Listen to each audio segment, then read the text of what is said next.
The question I'm asking today is, where do I go from here? Or where do you go from here? I'm going to refer to a young man in the Bible, David, 2 Samuel chapter 5. And when David was a young boy, maybe about 17 or 18, he was really excited because God had told him that he was going to be king and spoke about so many great things that would happen to him. But year in, year out, year 5, year 13, year time just flew by. And I'm sure David at some point asked himself, time has gone by. All these things, all these promises that God spoke to me, will they ever be fulfilled? And he probably asked himself that question. Man, it's been years and years now. Where do I go from here?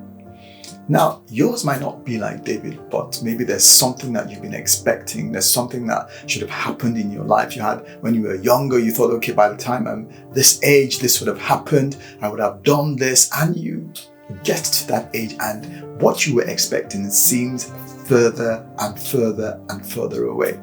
And you're probably asking your question, where do I go from here?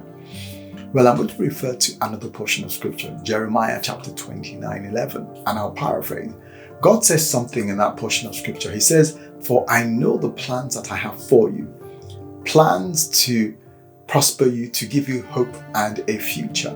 So what that portion of scripture is saying is this: God's plans do not change. So if you're asking yourself the question, where do I go from here?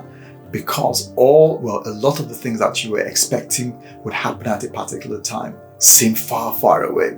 You can just be rest assured that God says in Jeremiah 29:11 that I read, that I referred to earlier, that irrespective of how long it seems you have to wait, one thing you can be rest assured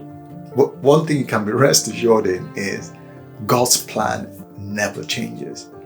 So even if it's going to take a much longer time than you're expecting, God's plan never changes. And we can be confident that, as God says, His plans are to prosper us, to give us hope and the future that He has planned for us.